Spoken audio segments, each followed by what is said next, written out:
মা মাসি কিচেন থেকে শেখা একটি মাছের ঝোল বানাচ্ছি।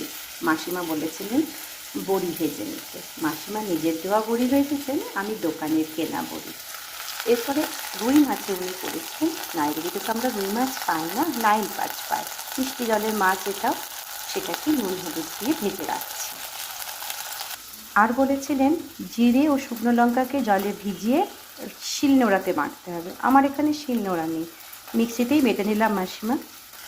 সানডে তো ওই দিকে হচ্ছে ডাঁটা আলুর পোস্ত।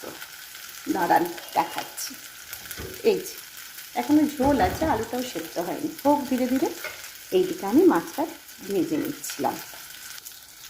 একটু উল্টে দিই মাছগুলো, আর একটু হোক, আর একটু সাইড। অল্প অল্প করে করছি। আজকে জানেন তো, একটু গাছে আমাদের নিচে বাগানে লাউ শাক লাগানো হয়েছে, ইন্ডিয়া থেকে বীজ এনে। তাতে খুব ডাঁটা পাওয়া গেছে, সেগুলোরও ভাজা মাছগুলো তুলে রাখবো। দেখুন না, সুন্দর দেখা হয়ে গেছে।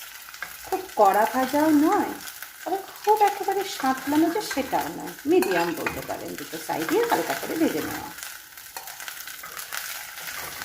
আর আমি না, মাসি বাবা বলেওছিলেন, আর আমিও সেটা জানি, মাছ ভাজার তেল কম আছে দেখে আর একটু তেল দিয়ে দিলাম। বেশি নয়, এই রান্নাটাতে খুব বেশি তেল যায়ও না। এরপরে লম্বা করে কেটে রাখা, ধুয়ে রাখা আলুগুলো দিয়ে দিচ্ছি। এখন কিন্তু ফোড়ন দিলাম না, ফোড়ন পরে দিতে হবে, মাসিমা বলেছেন। এবার এটাকে ভাজবো, ভালো করে ভেজে নেব। একটুখানি নুন আর হলুদ দিয়ে দেবো। নুন আর দেবো হলুদ। দিতে যাবো, একটু ভাজা ভাজা হোক, তারপর বেটে রাখা মশলাটা দিয়ে কষা।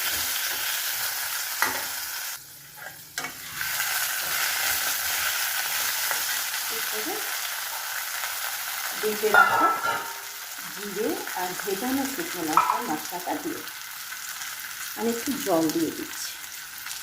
একটু নাড়ছে প্রায় চারপাশে। এই এবার এটাকে কষাতে হবে খুব ভালো করে, এবং মশলা গায়ে গায়ে লেগে যাবে। হাসিমা কাল দেখিয়েছেন। তো কষতে থাকি। এই যে মশলাটা ভাজা হচ্ছে, এতে আমি একটু হলুদ মিশিয়ে দিলাম, আর দিলাম নুন। এখন আর আমি ঝাল করতে দিচ্ছি না, জাস্ট একটু কাশ্মীরি দেবো যাতে লাল হয়ে যায় দারুণ।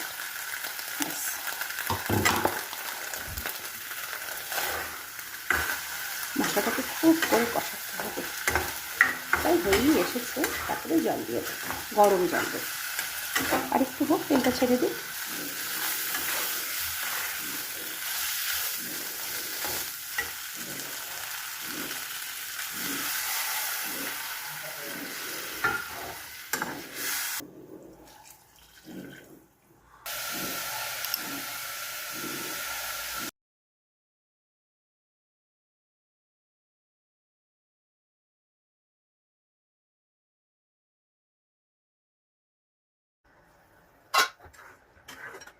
চেক করছি, তারপর মাছ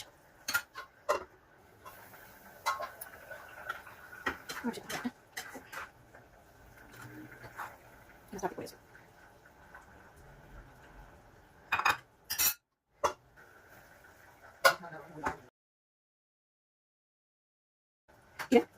এই অবস্থাতে